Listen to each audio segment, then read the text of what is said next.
Om Swastiastu. Nama saya Nyoman Budi Ayu Uyentari. NIM 1812636. Jurusan Dharma Duta, Setah Negeri Empu Kutran Singaraja, Prodi Ilmu Komunikasi. Mata kuliah Perencanaan Komunikasi. Di sini saya akan membahas masalah kartu prakerja. Pertama, saya akan jelaskan dulu apa itu kartu prakerja.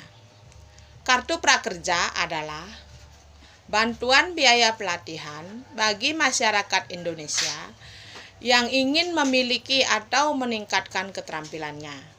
Karena kami percaya bahwa masyarakat Indonesia sesungguhnya ingin selalu meningkatkan kemampuannya.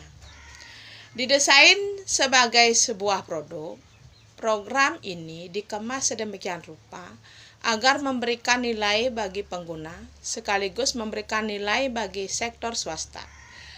Jalan digital melalui marketplace dipilih untuk memudahkan pengguna mencari, membandingkan, memilih, dan memberi evaluasi.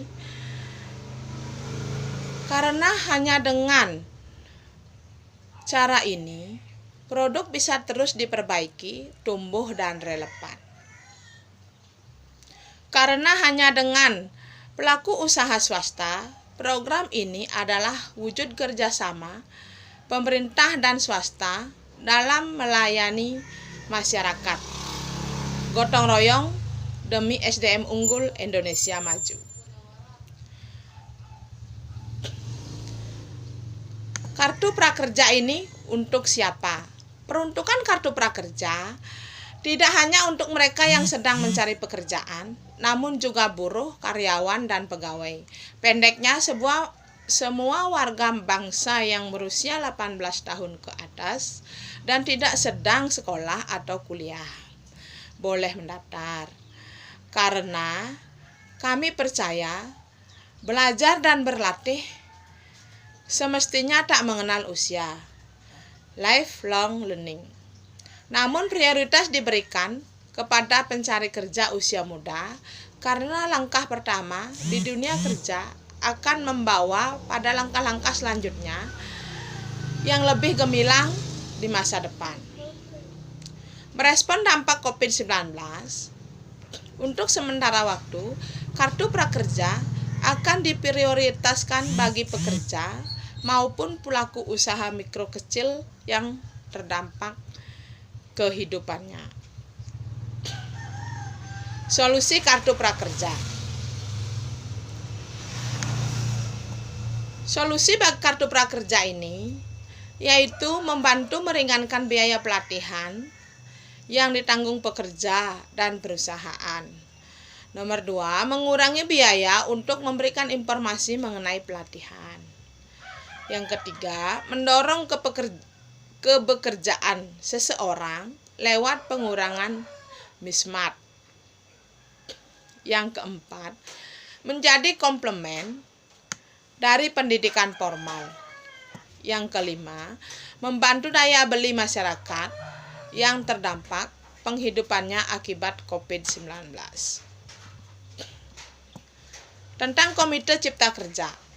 Komite Cipta Kerja dibentuk melalui Peraturan Presiden Nomor 36 Tahun 2020 tentang pengembangan kompetensi kerja melalui program Kartu Prakerja.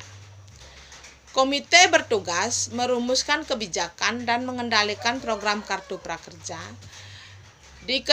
Diketuai Menteri Koordinator Bidang Perekonomian dengan Wakil Ketua Kepala Staf Kepresidenan.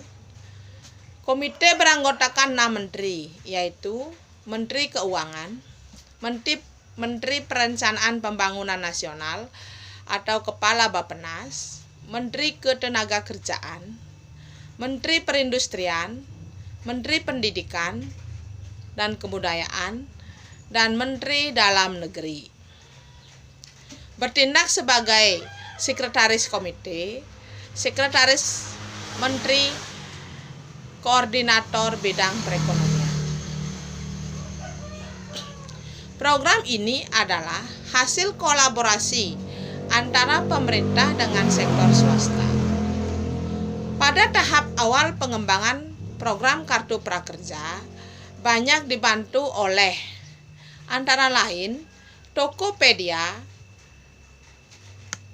Skill Academy, G2 Academy, HakTV 8, Mau Belajar Apa, Link Aja, Oppo, dan Bukalapak. Di sini Kartu Prakerja menjadi pro dan kontra. Program Kartu Prakerja dihujat masyarakat. Program yang seharusnya untuk meringankan beban masyarakat yang terdampak PHK ini dinilai hanya bentuk bakar uang dan menguntungkan platform digital. Program yang membutuhkan dana besar, kurang lebih 20 triliun ini dinilai tidak tepat sasaran. Sasaran program ini adalah mereka yang mengalami penurunan pendapatan, bahkan kehilangan pekerjaan, baik informal atau formal, dan pelaku UMKM. Parahnya, program ini tak memiliki basis data yang akurat. Berdasarkan survei BPS, bulan Agustus tahun 2019 mencatat angka pengangguran mencapai 7,05 juta. Setengah pengangguran 8,14 juta dan pekerja paruh waktu 28,41 juta. Dari data tersebut, potensi sasaran penerima Kartu Prakerja bisa menjadi sangat besar akibat dampak COVID-19. Alih-alih memberikan pelatihan gratis bagi warga, pemerintah malah membayar pihak swasta yang belum tentu efektif output dan infaknya. Bagaimanapun juga, pihak swasta akan berorientasi pada profit. Apalagi tidak ada tanggung jawab dari pengelola pelatihan untuk menyalurkan ke dunia kerja. Dalam kondisi ini, seperti pelatihan berbasis online tidak efektif, sebab program prakerja itu sebaiknya diberikan dalam bentuk BLT, di mana nantinya uang itu akan dibelanjakan. Dengan begitu akan menggerakkan perekonomian masyarakat. Konsep pelatihan yang diselenggarakan pemerintah secara berbayar juga dinilai sebagai proyek mencari keuntungan di tengah musibah yang terjadi. Jika pemerintah tetap melanjutkan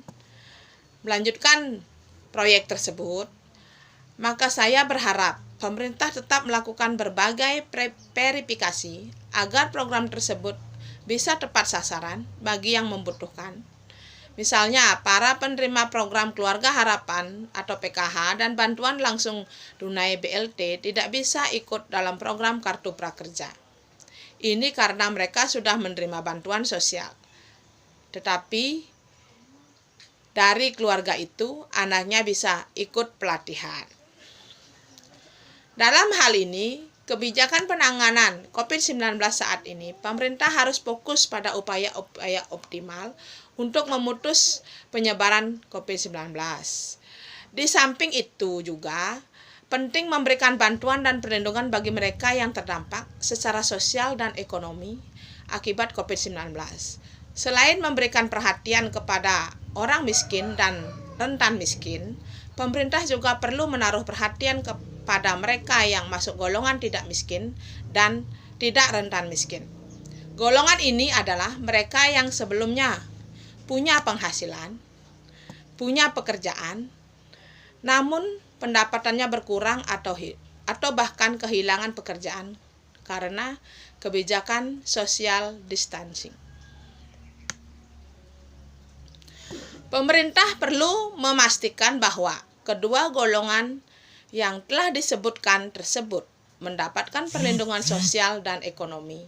Skema bantuan yang diberikan bisa fleksibel atau menyesuaikan, namun yang pasti adalah bantuan yang diberikan harus efektif dan tepat sasaran. Jangan sampai kita hilang akal untuk mengenali dan mengawasi. Berdasarkan kondisi real di lapangan, saya pikir lebih baik pemerintah menunda program Kartu Prakerja hingga badai COVID-19 reda. Kemudian fokus pada stimulus tunai dan bansos bagi warga terdampak dengan kategori yang jelas lebih dibutuhkan saat ini. Demikian perencanaan komunikasi yang saya sampaikan tentang Kartu Prakerja. Terima kasih. Om Santi Santi Santi Om.